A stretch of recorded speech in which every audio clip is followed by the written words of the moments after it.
Hello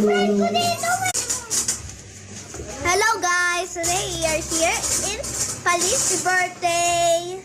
There's Athena, my sister. This is so nice, guys.